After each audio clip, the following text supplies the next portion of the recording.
যদিও ওনার কোনো পোর্টফোলিও নাই, মানে উনি কোন মন্ত্রণালয়ের উপদেষ্টা সেটা ক্লিয়ার না, তবে উনি গুরুত্বপূর্ণ এটা ওনার বডি ল্যাঙ্গুয়েজে বোঝা যায়, ওনার কথাবার্তায় টের পাওয়া যায় এবং অন্যদের কথাবার্তাতেও কিছুটা বোঝা যায়। মানে ওনার কোনো পোর্টফোলিও নাই, এই জন্য যে ওই যে আগে একটা কথা বলা হতো না, যে দপ্তরবিহীন মন্ত্রীকে অনেকে হাস্যরস করে বলতেন যে উজিরে খামাখা। তো আমার মনে হয় মাহফুজ আলমকে উজিরে খামাখা মনে হয় বলা যাবে না, কারণ ওনাকে হয়তো গুরুত্ব বাড়িয়ে দেওয়ার জন্যই হয়তো ওনার কোনো পোর্টফোলিও দেওয়া হয় নাই, অথবা এমন একটা ধারণা দেওয়া হয়েছে যে উনি এতই গুরুত্বপূর্ণ ব্যক্তি, একটা পোর্টফোলিও দিয়ে ওনার গুরুত্বটা কমানোর চেষ্টা করা হয় নাই। হতে পারে কিন্তু, কারণ আমরা দেখেছি যে ভারতের দিল্লিতে যিনি মুখ্যমন্ত্রী ছিলেন অরবিন্দ কেজরিওয়াল, ওনার কোনো পোর্টফোলিও ছিল না, উনি মুখ্যমন্ত্রী কিন্তু কোনো পোর্টফোলিও নেননি উনি। তো এটা এরকমও হতে পারে, এত গুরুত্ব সব মন্ত্রণালয় দেখভাল করবেন, এই জন্য হয়তো ওনাকে কোনো পোর্টফোলিও দেওয়া হয়নি, উনি উজিরে খামাখা হয়তো নন। কিন্তু উনি এমন একটা মন্তব্য করেছেন, এই মন্তব্য শোনার পর আমার কাছে ওনাকে খামাখা মনে না হলেও ওনাকে যে একটা গণ্ডগোল সৃষ্টিকারী ব্যক্তি মনে হচ্ছে, এতে আমার কোনো দ্বিধা নাই। আপনারা শুনুন উনি কী বলেছেন। উনি বলেছেন যে যারা বাংলাদেশপন্থী তাদের মধ্যে নির্বাচন হবে, বাংলাদেশ বিরোধী আওয়ামী লীগ ফ্যাসিবাদীদের কোনোভাবেই নির্বাচনে অংশগ্রহণ করতে দেওয়া হবে না। সোজা কথা ওনার, যে আওয়ামী লীগকে উনি নির্বাচন করতে দেবেন না। আমার প্রথম প্রশ্ন, ভাই আওয়ামী লীগকে নির্বাচন করতে না দেওয়ার ব্যাপারে আপনি কে? জনাব মাহফুজ আলম আপনি কে? আপনি কি সরকার নাকি সরকারের একটা অংশ? আপনি কি সরকারের প্রধান ব্যক্তি? আপনাদের সরকারের যিনি প্রধান ব্যক্তি ডক্টর ইউনূস, উনিও তো কখনো বলেননি যে উনি আওয়ামী লীগকে নির্বাচন করতে দেবেন না। তাহলে আপনি কি করে দিবেন না? আওয়ামী লীগকে কি আপনারা নিষিদ্ধ করতে পেরেছেন? করেছেন? যে দল নিষিদ্ধ নয় সে দলকে আপনি নির্বাচন করতে দেবেন না, এটা কি আপনার দম্ভের ব্যাপার না? এটা আপনাকে দাম্ভিক ধরনের উক্তি করলেন না? এই দম্ভের উৎস কি? এই দম্ভ আপনি কীভাবে প্রয়োগ করবেন? এবং এই যে দাম্ভিকতা, এই যে স্বৈরাচারী আচরণ, এই আচরণ আপনাকে করার অধিকারটা কে দিল? আরেকটা কথা আপনি বলেছেন, সেটা হলো বাংলাদেশপন্থী যারা আছে তাদের মধ্যে নির্বাচন হবে। তার মানে আপনি ধরেই নিয়েছেন, বলেই দিয়েছেন যে আওয়ামী লীগ বাংলাদেশপন্থী নয়। আপনি কিভাবে প্রমাণ করবেন? আপনার এই কথা জনগণ মানবে কেন? জনগণ কেন বলবে যে আওয়ামী লীগ বাংলাদেশপন্থী নয়? আপনি আওয়ামী লীগকে একটা মন্দ রাজনৈতিক দল বলতে পারেন, আপনি আওয়ামী লীগের সর্বশেষ যারা নাকি নেতৃত্বে ছিল তাদেরকে স্বৈরাচারী বলতে পারেন, তাদের বিরুদ্ধে অভিযোগ তুলতে পারেন, সব পারেন আপনি, আমার কোনো আপত্তি নাই। কিন্তু আওয়ামী লীগ বাংলাদেশপন্থী নয় এই কথা বলার এখতিয়ার আপনাকে কে দিয়েছে এবং আপনি কিসের উপর ভিত্তি করে এই কথাটা বললেন? যদি বাংলাদেশপন্থী অথবা বাংলাদেশপন্থী নয়, যদি এইভাবে যদি আপনি বিচার করেন, তাহলে বাংলাদেশের একমাত্র রাজনৈতিক দল যারা বাংলাদেশপন্থী ছিলেন না সেটা হলো জামাত ইসলাম।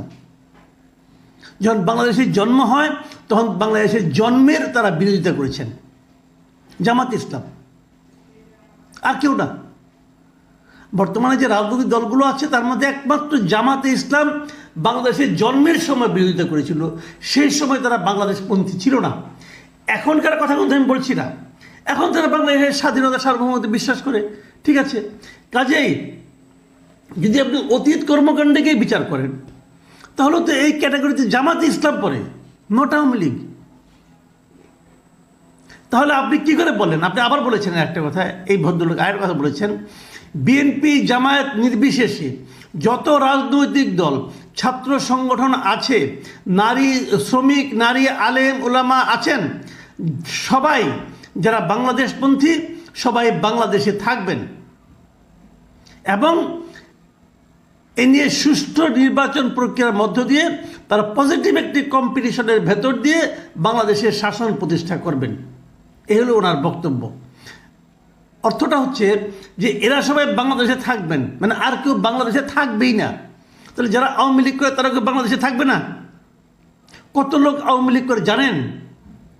কোনো ধারণা আছে আপনার? জীবনে কোনোদিন ইলেকশন করছেন? কোনো একটা পর্যায়ে, জীবনে কোনো একটা পর্যায়ে মাহফুজ আলম সাহেব আপনি ইলেকশন করেছেন? একটা ভোট পেতে হলে কয়জন লোককে কনভিন্স করতে হয় জানেন? একটা ইলেকশনে দাঁড়িয়ে দেখেন না কয়টা ভোট পান, আর আপনি ডিসিশন দিয়ে দিচ্ছেন, আর এর বাইরে আর কেউ দেশেই থাকবে না। আওয়ামী লীগের সব লোককে নিয়ে আপনি কী করবেন? কোন দেশে পাঠাবেন? কোথায় পাঠাবেন আপনি? বঙ্গোপসাগরে ফেলে দেবেন নাকি সব মিলে একসঙ্গে জোর করে একসঙ্গে জড়ো করে গণকবর দিয়ে দেবেন? কী করবেন রে ভাই? আমার মাঝে মাঝে এই সমস্ত লোকের মানসিক সুস্থতা নিয়ে সন্দেহ হয়। ওনারা কি পাগল হয়ে গেলেন? মানে ওনাদের যিনি নেতা, ওনাদের এই উপদেষ্টা পরিষদের যিনি প্রধান ডক্টর ইউনূস, এই গত নভেম্বরের কথা বলছি, ভারতীয় সংবাদ মাধ্যম দ্য হিন্দুকে দেওয়া সাক্ষাৎকারে বলেছিলেন যে আগামী নির্বাচনে দল হিসেবে আওয়ামী লীগ অংশ নিতে পারবে। আর ওনার উজিরে খামাখা বলে কি অংশ নিতে পারবে না, বাংলাদেশেও থাকতে পারবে না। এই কোন পাগলের পাল্লায় পড়লাম আমরা? আমি বুঝে পাই না, আমার হিসাবের মধ্যে মেলে না যে এরা কি করে এখনো সরকারের উপদেষ্টা হিসেবে থাকে। আমরা এই সরকারটাকে বলছি, এই সরকারটাকে আশা করছি যে তারা একটা নির্বাচন পরিচালনা করবে, এবং সেখানে কি আশা করছি? তারা একটা নির্দলীয় ক্যারেক্টার থাকবে, তারা বিশেষ কোনো দলের প্রতি অনুরাগ বা বিরাগ তাদের থাকবে না।